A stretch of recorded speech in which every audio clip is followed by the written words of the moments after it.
The broadcast is now starting. All attendees are in listen-only mode. Hi, everyone. Thanks for joining us for this week's Beginner Circle webinar. We are going to cover the SPX in detail, mainly from a beginner's perspective. Try to review the count so those who are new to Elliott Wave or new to the service can have a better understanding of where we are on the count, how we came up with that count, and try to get into some details about where we're headed from here. If there's any questions after we review the SPX, feel free to ask those. I do ask that if you have questions, please be specific about your question versus just can you review this chart or review that chart. We have other services and videos that are more geared towards that. This is a beginner's circle video. It's more geared towards specific questions that you may have on something you're not understanding about the analysis. Again, more from a beginner's perspective. If you're just looking for chart analysis, we have lots of other services that review that. Again, this is geared more towards the beginners. And so with that, let's get started. All right, so just kind of stepping out from a bigger picture perspective here on the SPX chart. The way that we've got this counted off of the 2009 lows, and all of the analysts are pretty much in agreement here with where we're at with things on this.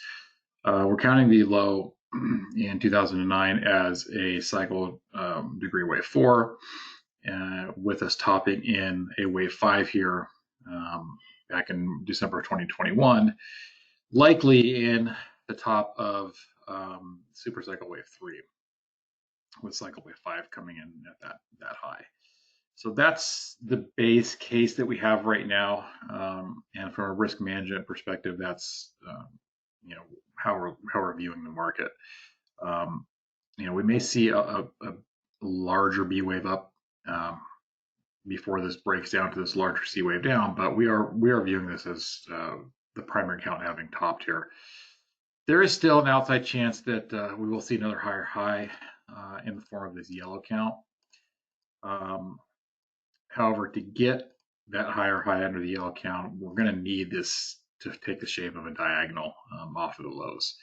And under that case, we would only be in a wave 1 of an ending diagonal for that wave 5, which is certainly possible. It's certainly not out of the question, but because we have a fairly clear through wave move up off the lows and how deep this move is, it makes it much less likely that that is indeed the case, but we're certainly allowing for another higher high in the form of an ending diagonal. But again, the base case is that we are tracing out a B wave here, and we'll be looking for a C wave, a fairly large and sharp C wave down. That's the next major move to the downside here as part of this larger corrected pattern. Again, this is the top of super cycle wave 3. We're looking for a fairly significant start to a bear market once we break the lows that were struck in fall of 2022. So again, we certainly could see another higher high, but even under that case, it's the tail end of a very large and full pattern on multiple time frames, on very large time frames. So, again, we're entering in the spot where we are likely going to see the start of a large bear market. So that's what we're looking at. And again, from a risk management perspective, we're certainly adopting this B wave as the primary count. Okay, so drilling down a bit, and so we've got our yellow count, a potential bottom of the wave 4 with a push to new highs, and then possibly that wave A bottom with the B wave coming up here. Okay, so, and as I mentioned in the previous chart, this move up off the lows is corrective in nature. We've got ABC. It's a clear ABC up off the lows. So what that is telling us is that we're likely dealing with a corrective wave structure. So this move is ABC for A wave, ABC for a B wave, And then so far, we've only got 3 waves up off this wave B. So I've got 1, 2, 3, and it's fairly clear 3 waves. We've got this 4th wave coming down here, and we need to get another higher high to finish off this wave 5. C waves are always 5 waves. So this is why this pattern is incomplete off of the lows that were struck in December. So we still should see a higher high, 1, 2, 3, 4, and 5 for the C wave. Once we get that higher high, the question at that point is going to be, is this all of the wave B that I was noting on this previous chart? So is that all of this wave B here, or is that just the wave A of this B? So the way that this could be labeled would be like this. So we have either that the next high is the top of the wave A, and then we've got a larger wave B here before this breaks down to be A, B, C for that B wave, or this next leg up could be all of the wave B. The issue is we're going to be coming into the larger degree resistance zone for this potential wave B.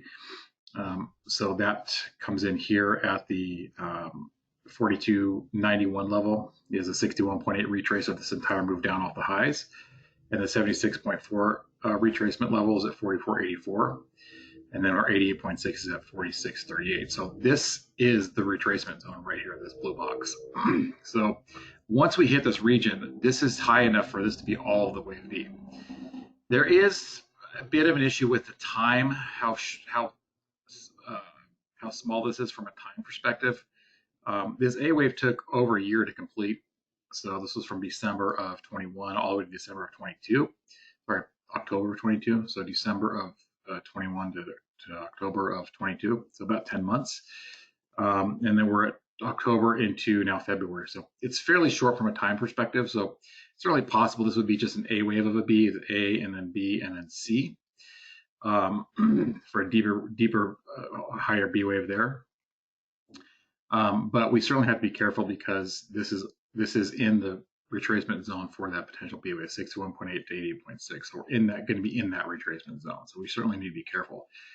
What we'll be looking for once we do get this higher high, assuming we do get it, is we'll be looking for the structure of this next leg down. So if this, upon a higher high, if we get a full 5 wave move to the downside, it's going to be a big warning sign that the C wave down is underway. Because again, C waves always need to be 5 waves, and we always are going to give the benefit of the doubt of that C wave to be an impulsive standard wave structure. So we're going to be looking for that C wave to begin with 5 waves. So if we see a 5 wave move to the downside after we complete this pattern here into resistance for this B wave, at that point we're going to be have a warning sign that C wave down is underway, and that was all the wave B. If we get a higher high and we see a corrective move to the downside, at that point it's going to open the door to this being just a wave A of the B. And so we'd have A and then B and then C up, or potentially it'd be part of the yellow count, which again would be an ending diagonal. Ending diagonals are also 3-wave structures, which makes things more complicated. So we could have 1 and then ABC for 2, and then ABC for 3 up, ABC for 4, ABC for 5 up. So again, it could be an ending diagonal structure here under the yellow count. It'd be 1, 2, 3, 4, 5, or ending diagonal for that wave 5. So that's certainly a possibility as well. Although at this point it's just very, very early in that potential ending diagonal count, so it makes it much less reliable at this point in time, given how early we are on the count. So again, we should see another higher high here for that B wave, finish out that wave 5 of C of B, and at that point we'll be looking to see what the structure is of the next leg down to help give us an idea of whether we've already begun the C wave down, the larger C wave down, or if this is just going to be a corrective structure and we're going to see more consolidation into the later part of the year. Drilling down to the 5-minute chart, this action the last few days has been very, very sloppy. And so again, we just need another push over this 41.94 level to give us a full 5 up. It looks like we're dealing with a diagonal here off of the lows. So we'd be looking for an ABC up to finish off this diagonal. So this could be ABC for an A wave and then ABC for another wave C of 5. So that'd be ABC, finish off that wave 5 of that, again, either that larger wave B or possible A of B. So that's what we're dealing with on smaller time frames. And really what I'm really focusing on at this point, as I noted in the afternoon update, is the 4156 to 4160 line middle of the upside. If that zone breaks, we've likely bottomed already in this wave B and are heading to new highs for this either wave A or 5. If we hold under this zone and we turn down lower, then this B wave may take more time. At that point, I'm looking at the support level of 4098 to 4171 for this wave B. If that level breaks, then lower for the wave C of a larger 4 here before turning higher again. And I went over all this in the afternoon update, so I would recommend taking a look at that. You know, that's already. All right. Do you have any questions on SPX we've reviewed so far before we move on?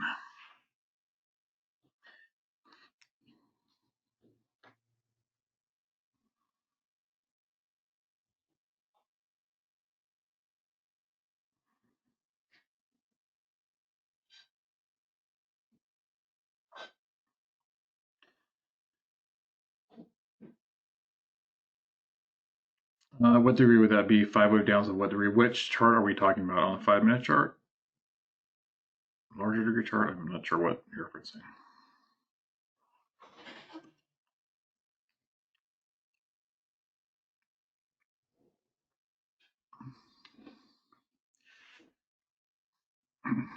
If we're talking about the C wave down, it would just be this B wave of the larger wave A of potential 5. So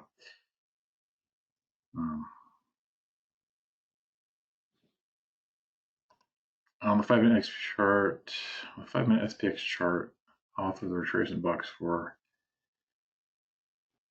green A, is that a 3-wave structure? Oh, 5-minute chart, green A. ABC, yeah, this looks a lot more like 3 waves than 5. That's why I'm having some issues with this already being in the wave CF. That's why my base case is that we're in a B wave, topping in a B wave here. So I'll be looking for a C down to finish off that wave B. Yeah, that is the issue. This does look like 3 waves right now, but we could be in a net. This could be 5. This could be a nested 1, 2, 1, 2, but it does look better as 3 waves right now. So I'm looking for that C down before higher. But if we break out over 4169, then I'm not going to argue with the price. And again, it could be a nested setup here that we're dealing with for that C wave, but it does look more like 3 waves to me.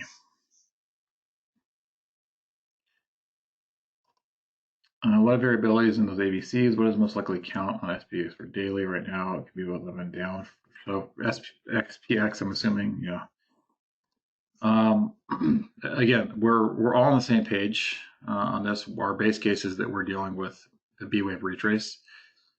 And that's the base case. So, B waves have a lot of variability in them, and this is why things have been, difficult to track on a more micro time scale. But we've been hitting the turns fairly well given where we're at in this corrective part of the count. But again, our base case is that we bought in an A wave, we're in a B wave retrace, and the big question is going to be whether at the next top, whether that B wave is all of the wave B, or if it's just a wave A of B. And again, how the structure of the next leg down is going to help determine which that is. So back to the 60-minute chart.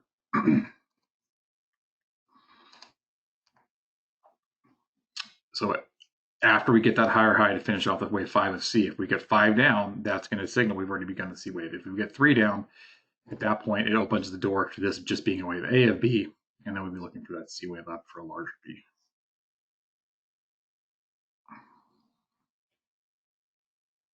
Information on look.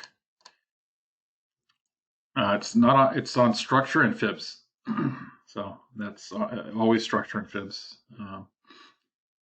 And it's we've got 3-wave structure here. We've got 3-wave structure here. So we should get another 5th up to get that C down, and then we're hitting fibs at that point, and then we're looking for structure and fibs always.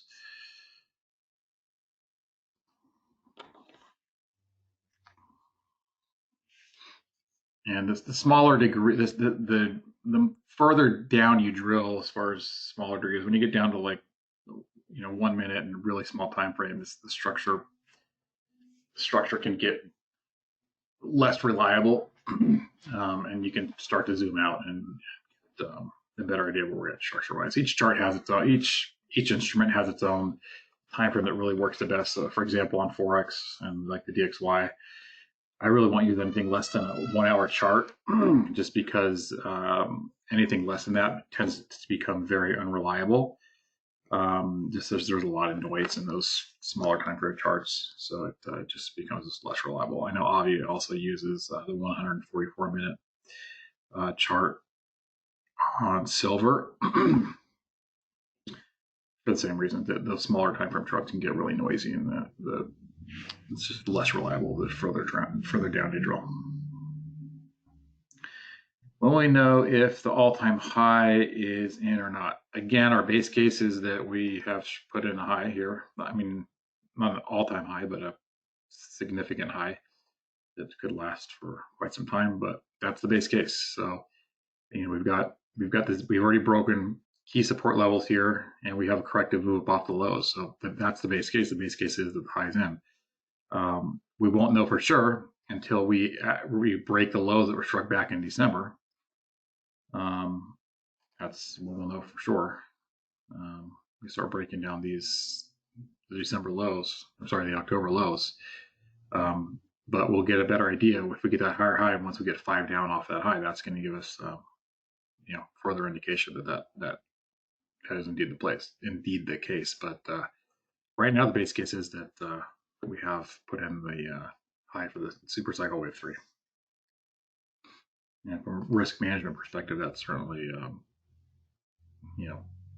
the most conservative approach, because even if we do get a higher high, we're on the edge of a very large corrective move. So even with the higher high, it's the risk is getting quite significant here at these levels.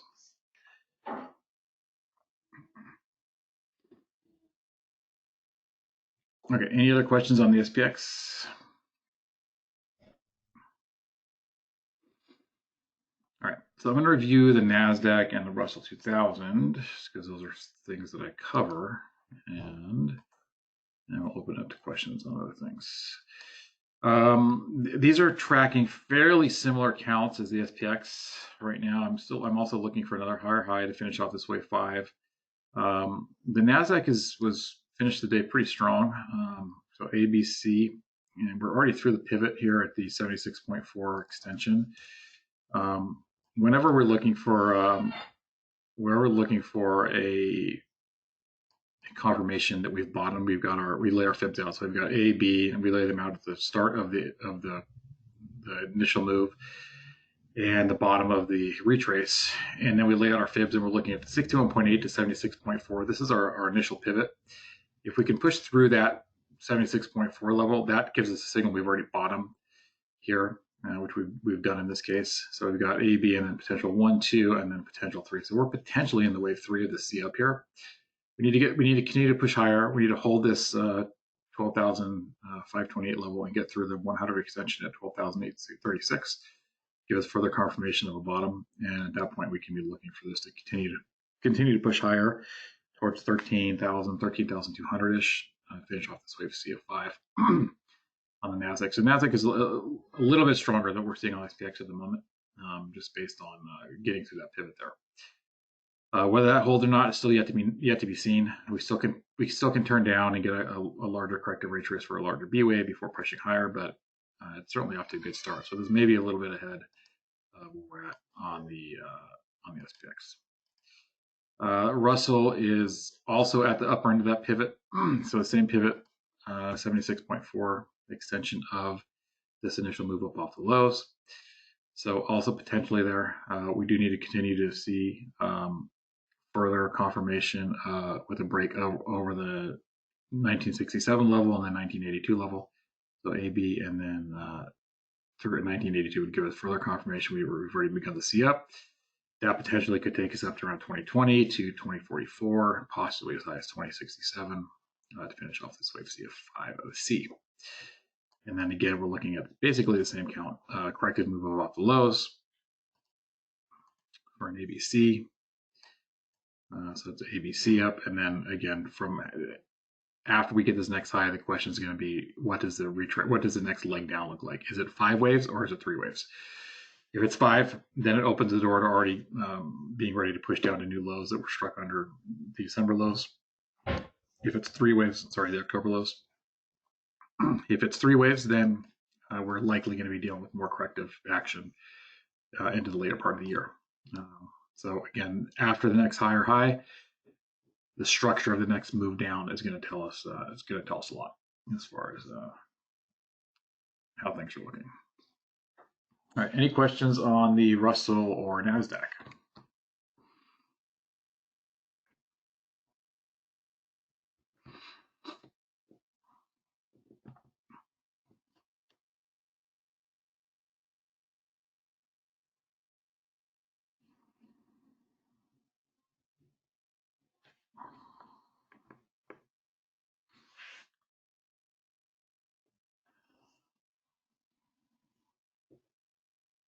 Okay. So we can go ahead and open things up now if there's any questions on anything else. Again, I just do ask that you ask a specific question about something you're not understanding in the analysis, and I'm happy to review, pull up a chart that was posted by another analyst. If you have a question about something they posted, again, I just ask that, we just don't ask for chart requests. Again, there's other services that have those available. Avi and Garrett's live video does that, Stockways video for stocks. And of course, in the rooms, we have lots of chart analysis. So if there's any questions from a beginner's perspective that you're not understanding about the analysis, I'm happy to review that.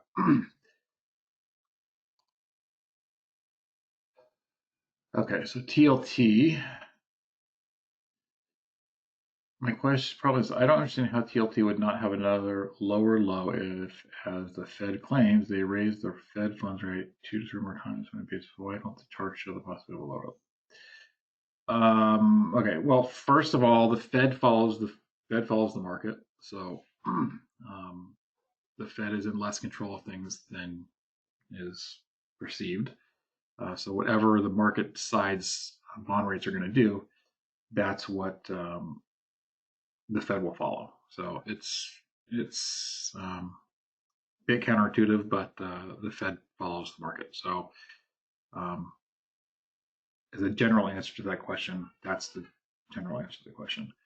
As far as this chart show the possibility of lower low, I don't know whose chart you're referring to. I know a number of folks follow TLT and bonds. Zach and Avi do, and I mean, there's a number of analysts that follow that, so I'm not sure whose chart you're referencing. But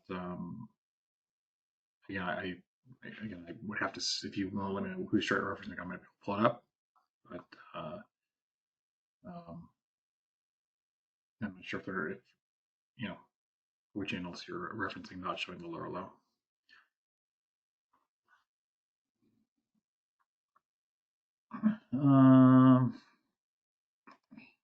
Okay. Russell 2000 from June low could be October low too. October low. Yeah, it was like a double bottom. So yeah. October, it was a double bottom there. So yeah, either one. I think we did cross over a little bit, but yeah, either one. It was a double bottom there.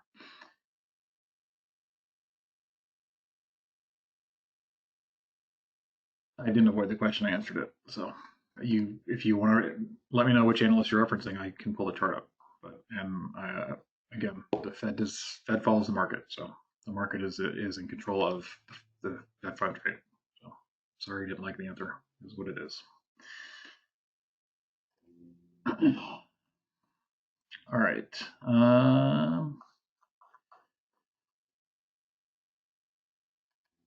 On Russell or next, can that blue A? Can that be a blue A?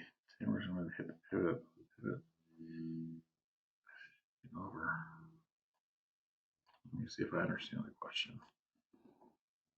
And that be a blue A. I think if you're referencing this, yes, it could be an A. So this could be ABC and then A and then ABC and then A and then C up for a larger wave B?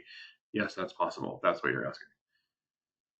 I'm not sure that is what you're asking though. But ABC for an A, and then ABC, and then C up for a larger ABC for a larger B, or could just be ABC. This could be all B to new lows.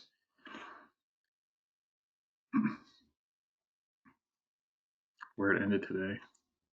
Yes, this could be a top of an A wave, and then A, and then B, and then C up. Yes, it could be. Yes, this could be the top of an A, and then B, and then C. Yes. There's a lot of variability when we're dealing with corrective wave action. So, yeah, it could certainly be the top of an A and then another B down into the C up.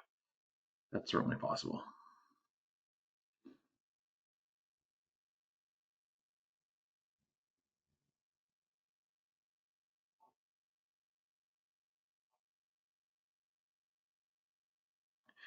Does UVXY work assist you in determination? Sometimes.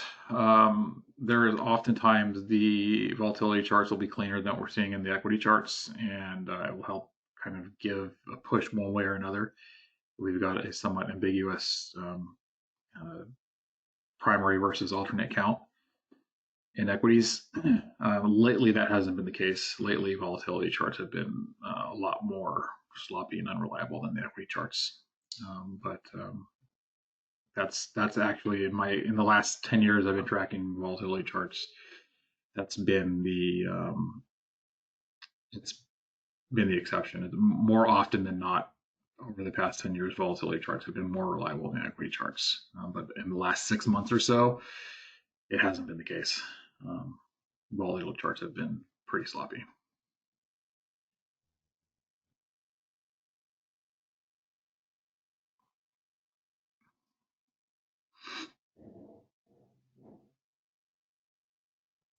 All right, any other questions on anything, folks? All